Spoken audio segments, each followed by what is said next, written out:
Hey everybody, welcome back to video. So today I got a really fun and very random episode for you guys this Friday because it's both a hardware overview as well as a game review all combined into one with a very special story behind it, because we're going to be taking a look at Racing Jam Chapter 2 as well as talking about whether or not I want to upgrade one of my boards to that, because I was able to acquire for the princely sum of $9 US an upgrade kit to Racing Jam, making it Racing Jam Chapter 2.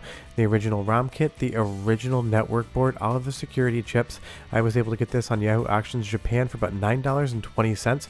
Cost me 3 times as much to ship it to the United States, and I considered it a very worth it investment. Because a long time ago we did a video on Racing Jam. That is something you can play in MAME today, and I do have an original Racing Jam board. While I've always enjoyed this game, I've always been more enthralled by the prospect of playing Racing Jam 2. But on MAME, you can get it to run if you have a very high-end CPU, but it will on occasion freeze, and the sound is absolutely not what it should be. It's still a lot of fun to have, so we're going to be talking about Racing Jam Chapter 2, the history of the game, kind of doing a mini review, and talking about the hardware it runs on.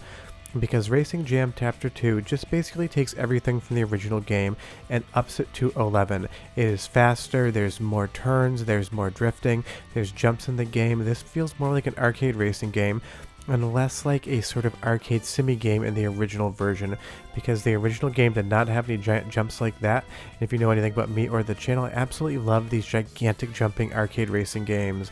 Give me San Francisco Rush any day of the week over something like Ferrari F355 Challenge.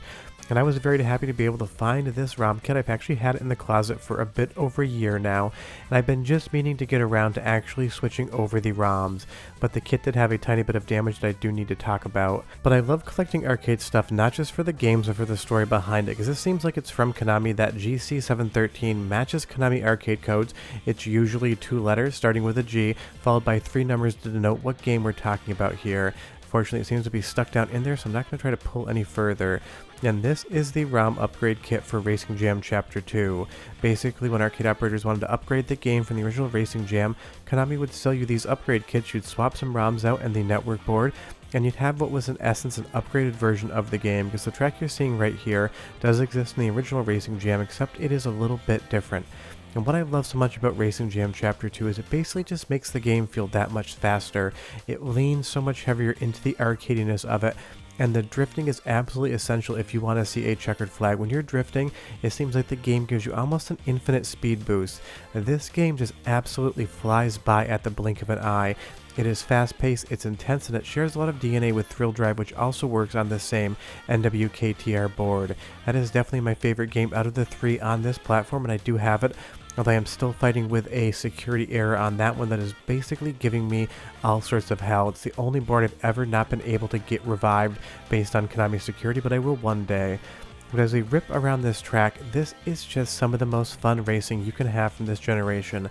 I think Racing Jam Chapter 2 100% rivals Sega in as far as that sensation of speed.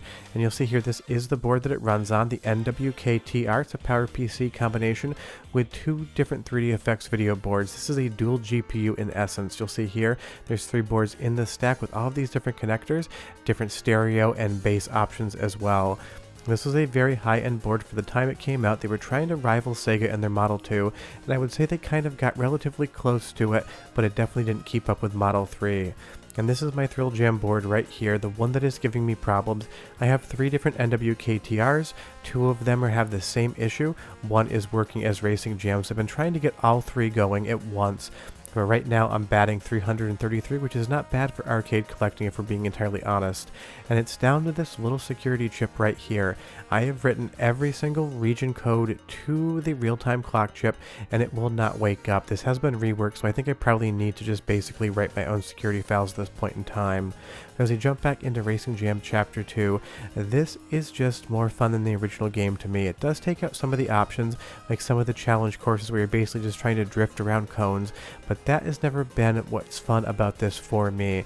I just love the sensation of speed, flying by the cars, those kind of photo finishes, just trading paint with opposing players, and this course doubles back on itself, so you will be racing into oncoming traffic at certain points in time. because there's a lot more cars on the road that are actually racing. I think it's hilarious they're not traffic, they just are other race cars out for an evening stroll. But you can see here, even as I flip the car and do a 360, This may be the fastest feeling arcade racing game I have ever played. Now I am still playing this in MAME, so it could be that the speed's a tiny bit off, but I have played this once in arcades and it's how I remember it being, so I'm pretty sure this is how it's supposed to be.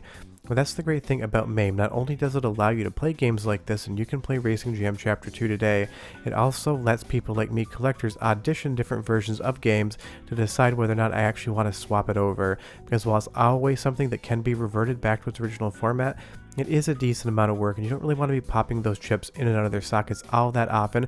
The metal is very thin, and honestly, due to age, it does have the tendency every once in a while that a leg could potentially break off.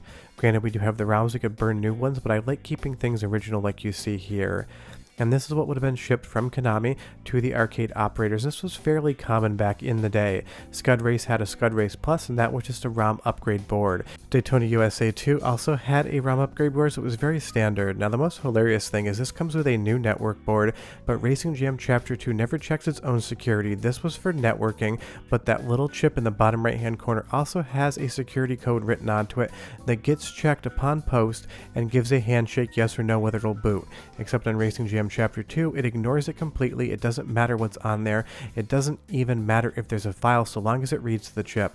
Now this timekeeper right here, this ST, is battery backed by a lithium ion battery, and it holds the second part of the security handshake. Those two files check against themselves. There's a reverse ND in this to 1, and basically it's expecting a response in reverse. And this is the one from my Thrill Drive cabinet. This is something that has basically been reworked more than once, and it's possible that there's a problem on this board. I have traced it out to death and I still can't find it if there is one. As we move into the hill climb portion of Racing Jam Chapter 2, you'll see me to start sliding all over the road, and that is because this game definitely wants a force feedback motor, and the force feedback motor in my wheel that I usually use at my desk just does not seem to be able to pull a signal in from MAME in and of itself, so I have no force feedback.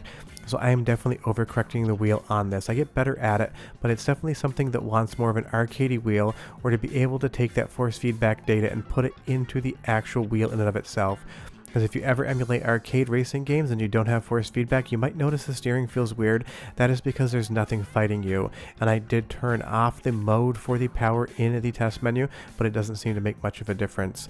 Now you'll see here that whoever pulled this board definitely did not do a very good job. I do need to rebend some pins, and it's a very delicate procedure that I do off camera with a microscope and a little vise so that I'm able to maintain it. Basically what you do is you take a little tiny mechanical pencil, put it over the pin, and then basically just move it ever so slightly until it gets back into line. But honestly, there's only 2 pins that I need to work on here, and that shouldn't be too hard. But it's going to be super important because in MAME, this game will freeze on you in some courses every once in a while. The other reason it's important is because this is just damn fun.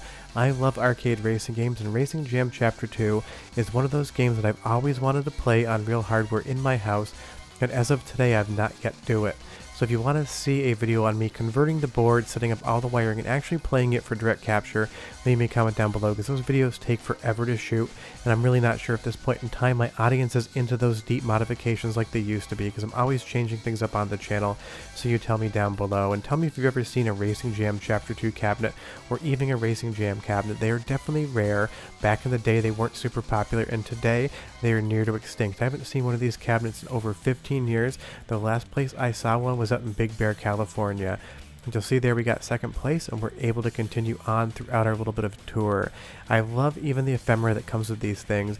The black bag that the ROM chips and the network board in have the serial number stickers, and that's where all of these chips would go here on the CPU board for the actual game code, as well as the video board where it actually draws the graphics from. So basically that is Racing Jam Chapter 2, and as I go through the last course I will show you one freeze. But I do love Konami arcade racing games because they're completely different than what Sega, Namco, Midway, or Atari were doing back in the day. They've got their own feel and their own vibe. They started out in 3D on the ZR107 board with Winding Heat and Midnight Run, and while those games are fun, they've never been my favorite. But once you get to NWK-TR, you get Racing Jam Chapter 2, as well as Thrill Drive, and I consider those to be 3 of Konami's best arcade games ever in any genre, and Thrill Drive is probably my favorite Konami arcade game ever made that is not on the 3DO M2 arcade boards. And this is just so much fun to be able to have in my collection. I've never seen another ROM upgrade kit for this sell, and obviously it really isn't worth anything because you can just grab the main files and burn your own chips. No one really cares if the original ROMs are socketed on the arcade board. Even I don't really genuinely care. I picked it up because it was $9, and honestly, I already had a box coming in from Japan, so I figured a little bit more weight wouldn't be that big of a deal. But this is the type of thing that I absolutely live for. These classic mid-90s arcade racing games that basically nobody knows that run on really unique 3D hardware, like a dual 3DFX board. There's 4 different 3DFX chips on board just to get this image out, and when you saw it back in the day, you were impressed. But short of that, if you guys want, I will do the upgrade video. Leave me a comment down below, because I'm going to play some more Racing Jam, or maybe not because it just froze. See you next time. Bye-bye.